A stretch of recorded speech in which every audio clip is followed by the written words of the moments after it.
आज जहां दुनिया भर में लोग मैं और मेरा परिवार तक सीमित होकर मजहब और नफरत की दीवारें खड़ी कर रहे हैं, वहीं आज हम आपको रूबरू कराने जा रहे हैं एक ऐसे डेरे से जो सब धर्मों का सम्मान करता है, सबको एक ही समान दृष्टि से देखता है। और इस डेरे पर सभी धर्मों के लोग आकर शीश नवाते हैं, मन की मुरादें पूरी करते हैं।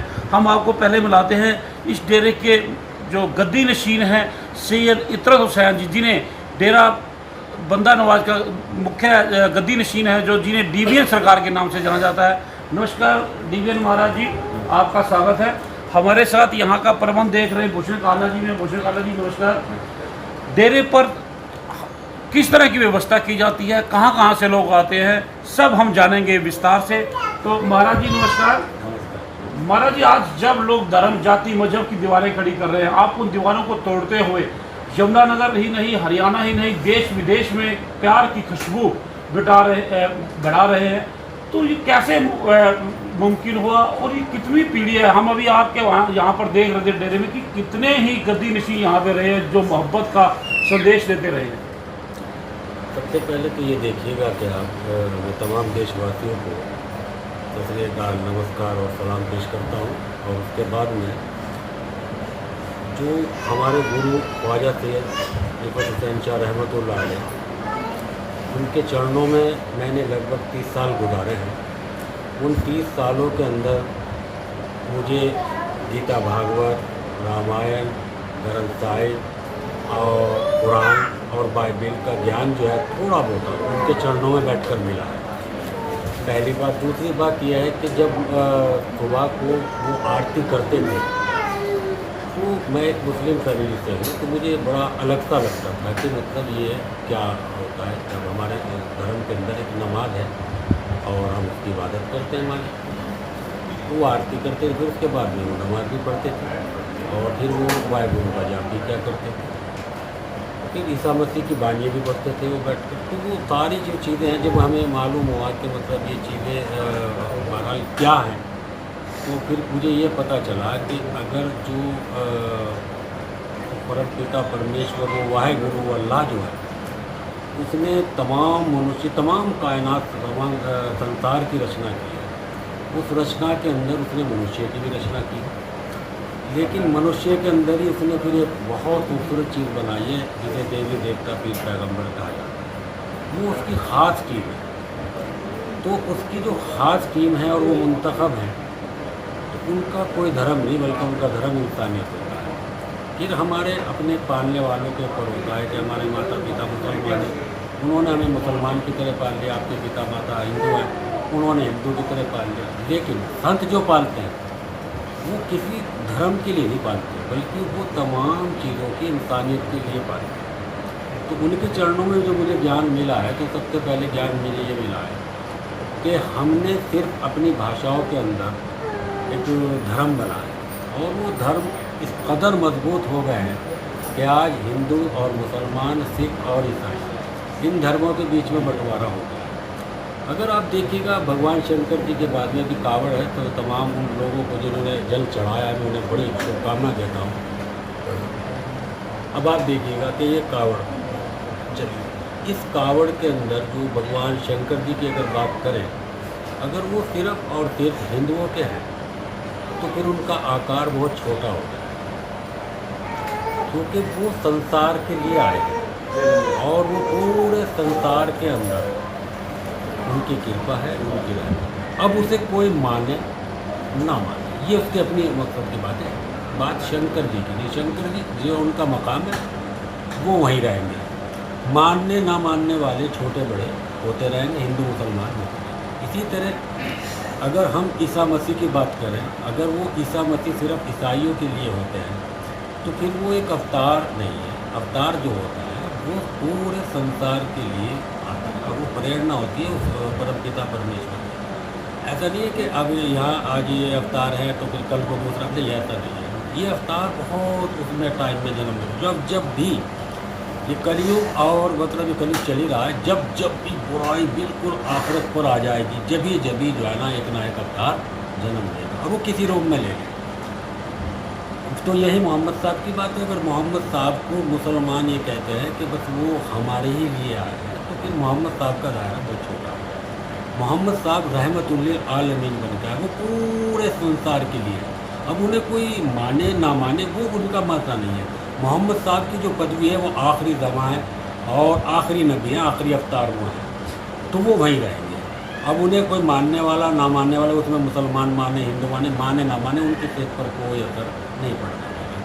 तो जब मैं अपनी बात पर आता हूँ, जब मैंने ख्वाजा साहब के, ख्वाजा सैयद रिफत शाह रहमतुल्लाह अलैह के चरणों में बैठकर इन चीज़ों को देखा, उन्होंने बताया कि मतलब ये आशीर्वाद जो है सब जगह से लेना चाहिए, क्योंकि वो उसके चुने हुए लोग वो अलग क्वालिटी रखते हैं और हम जैसे पापी बंदे, हम गुनहगार, हम जैसे अलग क्वालिटी रखते हैं। वो जितने भी आए हैं उनका देख लो, अगर भगवान शंकर जी है तो कोई भी हिंदू खड़े होकर ये नहीं कह सकता वो 80 करोड़ हूँ या 85 करोड़ हूँ, जो नहीं कह सकता मैं शंकर हूँ।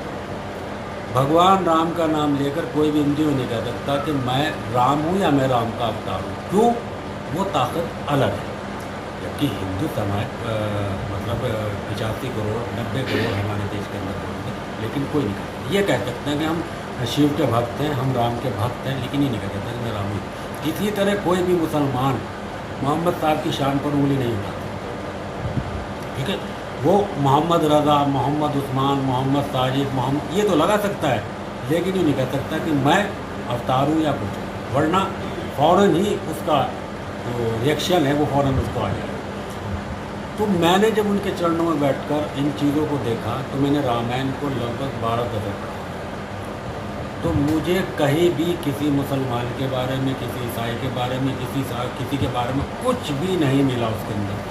उसके अंदर सिर्फ इंसानियत ही इंसानियत है और इंसानियत का ही वो प्रचार करते हैं। मैंने गीता भागवत को भी एक दफ़े पढ़ा, उसके अंदर भी मुझे उसूल लगे इंसानियत के।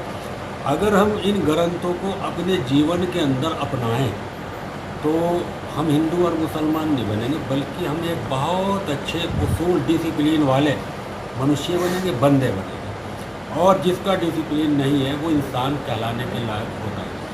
तो मैं तो इतनी बात करता हूँ। अब मुझे उनके चरणों पर बैठकर अब मैं आपको ये बताऊँ कि ये लगभग ख्वाजा साहब को 30 साल हो गए पढ़ करते। फिर उसके बाद में श्री भूषण कालड़ा जी, आप लोग मौजूद रहे, मोंगा जी बैठे हैं, क्या जी, मोहित जी, प्रदीप शर्मा जी वगैरह वगैरह। इन लोगों ने जब इनका प्यार मेरे दामन में आया तो मैं सबसे पहले लाल कोठी पे जमुनानगर पहुंचा था। तो मैंने बस से सफ़र किया था। उसके बाद में वहाँ के लोगों का मुझे प्यार मिला और वहाँ से मुझे पहले लोग मुझे भाई जी के नाम से जानते थे कि भाई जी, फिर तो लोग बाबा जी भी कहते थे। लेकिन बड़े सरकार और DBN महाराज जी जो है उसमें सबसे बड़ा हाथ जो है वो जमुनानगर का है। और मेरे भाइयों का सबसे बड़ा हाथ रहा है कि जिन भाइयों ने मेरी विड़ाव को बड़ी ताकतवर किया। और उसके बावजूद कि आज भी आप अगर देखेंगे तो हरियाणा पंजाब का सबसे ज़्यादा लोग यहाँ हैं। तो लेकिन अब हाँ, अगर अंदर जाएंगे आप तो अंदर जो है सुखमनी साहब का पाठ सुबह आरती होती है मंदिर में। अगर आप उसके दर्शन करना चाहें तो आपके दर्शन अभी अंदर उन्हीं का बनाया हुआ, तो उसके भी मैं ये कहूँगा कि आप उसके दर्शन जरूर करें। और सुखमनी साहब का और गीता भागवत के अंदर रखें और रामायण के अंदर रखें। क्योंकि बात यह है कि जो हम बोल रहे हैं तो वो हैं भी या नहीं है। ऐसा तो नहीं है कि हमने सर्व धर्म जो है अगर नाम रखकर लोगों को वैसे ही गुमराह कर। हमने जो हम हैं तो हमारे पास उसके प्ररूप मौजूद है। महाराज जी, आपने बहुत अच्छी बात कही है कि जो लोग पढ़े नहीं हैं, जिन लोगों को ज्ञान है, जिन्होंने रामायण, गीता, कुरान, बाइबल पढ़ा है, वो कभी भी धर्म और मजहब की बात नहीं करेंगे। लेकिन जैसा आप डेरा बंदा नवाज की सेवा कर रहे हैं, डेरे की सेवा कर रहे हैं, सर्वधर्म डेरा है ये, तो क्या आपको कुछ धर्म के ठेकेदार चुनौती नहीं देते? ललकारा भी होगा? क्या ऐसा समय आया आपके सामने? बिल्कुल आता रहता है, क्योंकि इसके अंदर देखो, जब आप ये तो बारिश की तरह है। जब वर्षा हो रही है और मेरे सर पे छतरी ना हो तो यकीनन कहीं ना कहीं मेरे पे छींटे लगे। और छतरी है, और छतरी के साथ साथ भी छींटे पड़ती रहती हैं, क्योंकि छतरी एक सच्चाई है, यानी बारिश को रोकने के लिए है। लेकिन उसके बावजूद भी छतरी इतना बचाव नहीं कर सकती, क्योंकि नीचे से छींटे डलती रहेंगी। तो वैसे तो सब धर्म के मुझे बड़ा प्यार करते हैं और ऐसा कोई दुश्मन भी है। लेकिन कुछ लोग आकर मुझे ये समझाते हैं कि आप जो है मुसलमान हैं तो आप मुसलमान की बातें क्या करो, आप जागरण करते हो, तो ये चीज़ें कि समझाते हैं। तो हिंदू लोगों के लिए थोड़ा सा यह है कि भाई ये मुसलमान है, तो मैं ये समझाता हूँ कि हिंदू ना मुसलमान ना मैं तिफल बिरहमन, खलकत जिसे ढूंढे है वो दीवाना मैं ही, ना मैं हिंदू हूँ ना मैं मुसलमान हूँ। जो लोग ढूंढते हैं कि हम उसके पास जाएं जहाँ सच्चाई मिले, तो मैं अपने को उस दीवाने की काटागिरी में तो रख सकता हूँ कि उनके चरणों में, और मैं बस सिर्फ दो दोहे करके अपनी बात को समाप्त करता हूँ। जब रात सिफात से हो निर्मल, जब साधु सुनने ध्यान धरे, सुमरन सुमरन सिमरन से परे नारायण हरे नारायण हरे। जब हम हिंदू और मुसलमान से निकल जाएं तो नारायण हरे हमें जब समझ में आएगा, और जब तक हम हिंदू या मुसलमान बने रहेंगे नारायण हरे हमें समझ में आ ही नहीं सकता। और सीधा सीधा है कि मन की कुंडी खोलो मूरख मन की कुंडी खोलो, ना जा काशी ना जा मथुरा ना जा मस्जिद ना जा गिरजा, मन के अंदर ढूंढ सजन को मत फिर डामा ढोल को मूरख मन की कुंडी। लाख वली ने की चतुराई, अंत भेद की राह ना पाए, मन का मंदिर उसके अंदर मोती है अनमोल पूर्ण रत्न। तो महाराज जी, जो आप मानवता का संदेश दे रहे हैं, निश्चित रूप से सभी धर्मों के लोग यहाँ से क्या मुरादें लेकर आते हैं और क्या इनका आप ट्रीटमेंट करते हैं, क्योंकि इसकी ख्याति बहुत दूर दूर तक फैल रही है, और इसके श्रद्धालु कहाँ कहाँ हैं, कृपया विस्तार से बताएंगे।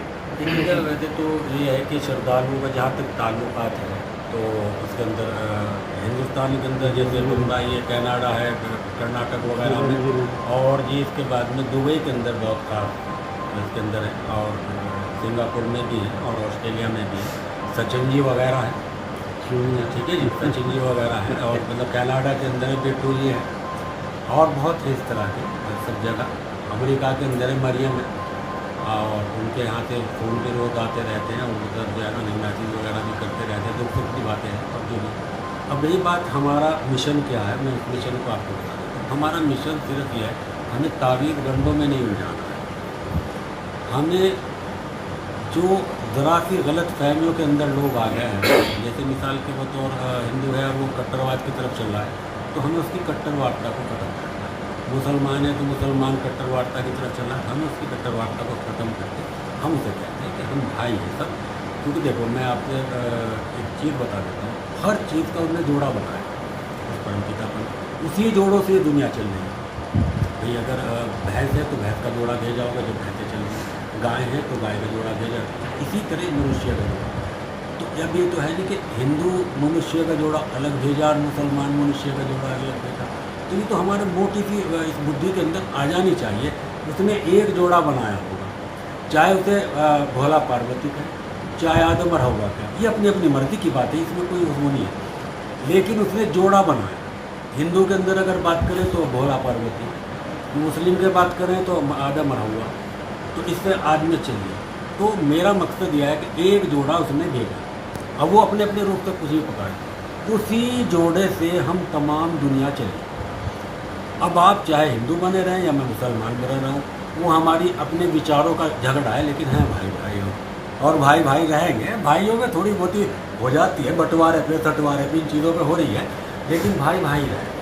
वो चाहे कहीं दुनिया में कहीं भी इंसान है, वो चाहे हबशी हैं या अरबी हैं, मतलब जो है बांग्लादेशी हैं, या मतलब जो इंग्लैंडी है, जितने भी हैं वो हमारे भाई रहेंगे। हम भाई हम हैं, एक ही माता पिता की औलाद।